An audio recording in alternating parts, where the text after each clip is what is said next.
Water gushed from the massive, weathered pipe like a broken artery, soaking the parched earth. I just rolled back from town, my pickup loaded with feed sacks, when I spotted her Miranda standing by my farm's rainwater tanks. She wasn't alone. Her husband, Carl, clutched a wrench, his knuckles white, while Miranda scanned the tanks like a thief eyeing a vault. This wasn't just my water. These tanks fed the community garden a quarter-mile down the hill, a patch of green that kept families fed, widows, single parents, kids who'd learned to plant their first seeds there. And now it was draining away. I slammed on the brakes, my boots hitting the dirt before the engine quit humming. "What the hell are you doing?" I bellowed. Miranda didn't blink. She turned, slow as molasses, pushed her designer sunglasses up her nose, and smirked. "Relax, Tom. This is HOA property now. We're just inspecting." Inspecting?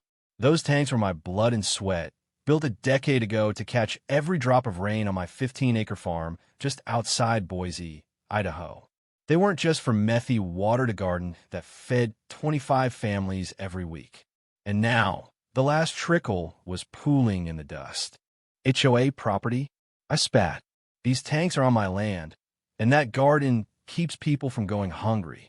Miranda shrugged, like I complained about a cracked mailbox. "Rules are rules, Tom. Unregulated water's a hazard." Carl, silent as a shadow, tightened his grip on the wrench. I could have grabbed it from him, but something in Miranda's smug grin told me this wasn't just about water. Something darker was brewing.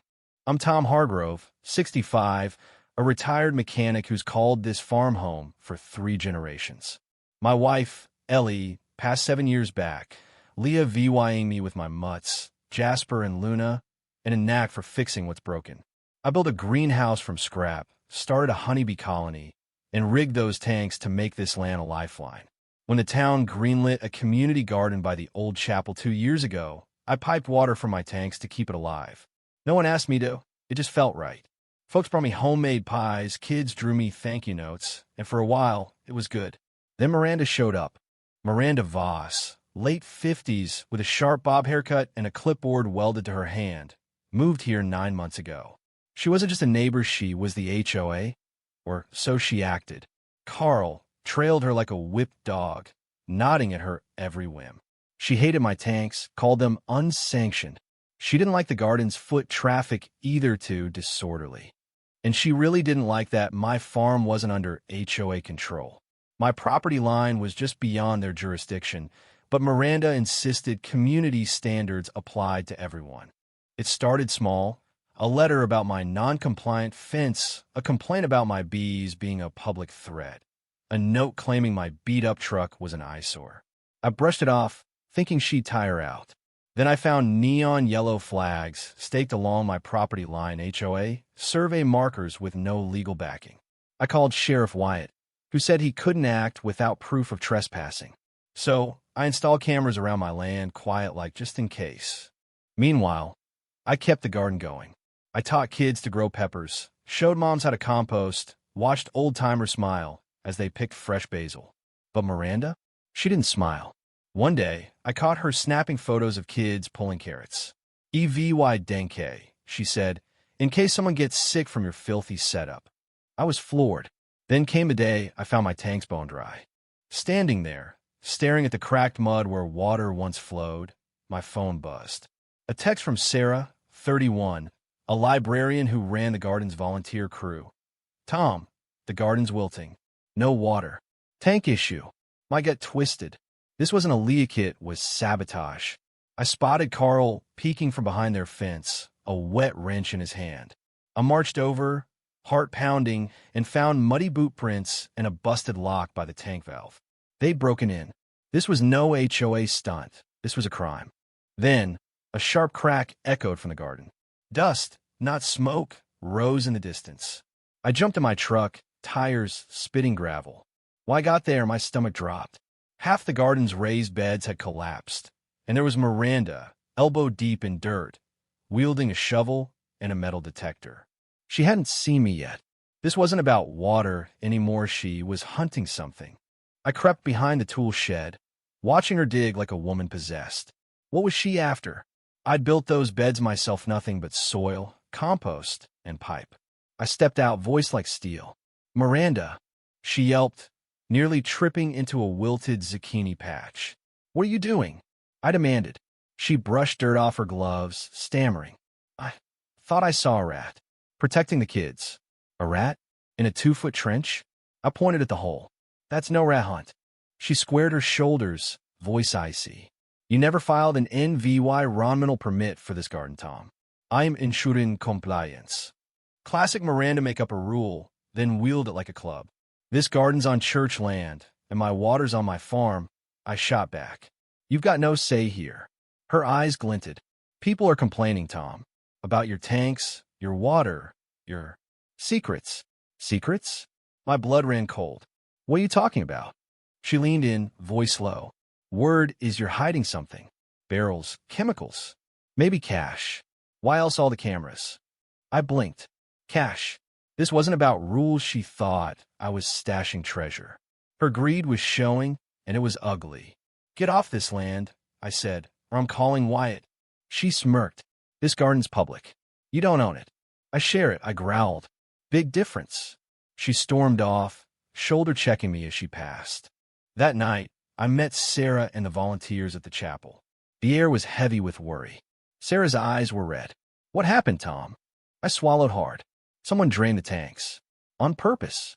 Gasps rippled through the room. "Who'd do that?" a dad asked. I met Sarah's gaze. "You know who." We spent hours assessing the damage.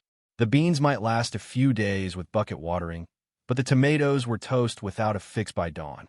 Then came a knock. Sheriff Wyatt, hat low, stood in the doorway. "Got a call from Miranda Voss," he said. "She claims you're storing toxic waste in those tanks." The room erupted. Sarah stepped forward. "That's nonsense, Sheriff. Tom saved this garden." Wyatt sighed. "I know, but I gotta check. Tomorrow, Tom, we're inspecting." I nodded. "Bring a camera." That night, I couldn't sleep. Jasper and Luna sprawled at my feet as I sat on the porch, crickets screaming. Miranda had crossed a line: trespassing, vandalism, lies. But I had proof. My cameras had caught her and Carl red-handed. The footage was already backed up online. At sunrise, Wyatt arrived with a deputy, followed by Sarah and, predictably, Miranda, her scarf flapping like a war banner. I led them to the tanks. I turned the spigot nothing. Miranda smirked. "See? He's dumped it." I pulled out my tablet. "Sheriff, take a look." The screen lit up. Miranda and Carl, wrench in hand, draining the tanks. Wyatt's face hardened. "Miranda, that you?" She laughed shrill. "Could be anyone." Wyatt wasn't buying it. "I know Carl's jacket." Then the deputy's radio crackled. "Break-in at the chapel shed. Looks like a cash grab." Miranda's eyes darted. She turned a bolt, but Wyatt was faster, cuffs out. Carl, Thuff ran, trampling lettuce and vanishing into the pines. Chaos erupted. Wyatt yelled, "Stop him!" but Carl was gone. Miranda, pale as ash, stammered, "It's a mistake." Sarah glared. "You thought there was money here, didn't you?" Wyatt cuffed her. "You're under investigation: trespassing, vandalism, and now maybe theft." As I hauled Miranda away, she hissed, "You're no saint, Tom. People know what you're hiding."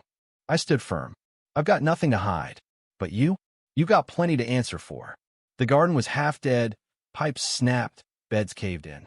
But the silence among the volunteers said all this wasn't over. Back home, I dug into more footage. Carl had been sneaking onto my land for weeks, sometimes with a metal detector, hunting something. I pulled an old trunk from the attic, my grandpa Amos Hargrove's, a tough old coot who built this farm. Inside were letters from 1948, addressed to A.J. Carver. One unstamped read, "Keep it under the old well." The well? Long gone, but stone base sat near the orchard. Next morning, I headed there with Jasper. Under weeds, I found a rusted hatch. Inside, a tin box held blueprints, 2 notebooks, and a pouch of 1934 gold coins, rare, valuable. Amos must have hidden them after the war. But how did Miranda know? Later, Pastor Lane called.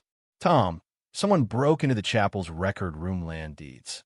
Miranda had been digging for clues, chasing rumors of buried wealth. That night, I locked every gate, but at 2 a.m., Jasper's barking woke me. I grabbed my shotgun and flashlight. Near the tanks, Carl was back, pouring something from a flask pesticide, enough to poison the garden for years. I aimed a shotgun. "Drop it, Carl." He froze, eyes wild. "She said there was gold, Tom. Under the pipes. Said you were hiding it." I lowered the gun. "Put it down. You're hurting kids, families." He dropped the flask, collapsing. "I just wanted out from under her." Wyatt's cruiser arrived. Carl didn't resist. The next day, Sarah and the volunteers rebuilt what we could. Neighbors showed up, even old Mrs. Carter, hauling compost. By noon, the garden was breathing again. The HOA ousted Miranda. Her house hit the market. But 3 nights later, I found a red stake by the orchard, paint still wet. Then 3 more, precise like a grid. Someone else was hunting. An anonymous note arrived. "The map's still here. Check the stump by the rusted gate." I found an old oak stump with a horseshoe nailed to it. Inside, a linen map marked a spot under my barn. But when I checked, the barn door was open, tools scattered, stakes gone. Footsteps crunched outside. I saw a hooded figure vanish into the pines. I wired new cameras and motion lights. At 3 a.m., my phone pinged.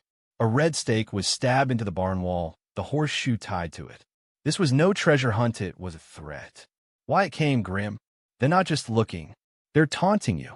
We dug under the barn with a permit. 4 feet down, we found a safe. Inside, journals, gold coins, and Amos's Army intelligence badge. His notes from 1944 hinted at hidden war relics, not for greed, but to protect truth. Then, at 3 a.m. days later, the barn burned. A figure in black held a red stake and a match on camera, then vanished. The journals, coins gone. Wyatt called it a cover-up. But weeks later, Jasper dug up a waterproof case. Inside, a duplicate journal. If you're reading this, they want silence. Protect the land or expose the lie. I gave it to a historian. Amos's story lives on. The garden thrives now, the barn rebuilt with a new inscription. This land feeds hope, not greed. But those red stakes haunt me. Who was the figure in black? What truth were they burning? Why my farm? I want to hear from you. What would you do with a secret like this? Hide it or shout it. Who's the real VY Lane Miranda? Carl, or someone bigger? Drop your thoughts below, hit that like button, and subscribe if you got more stories where this came from.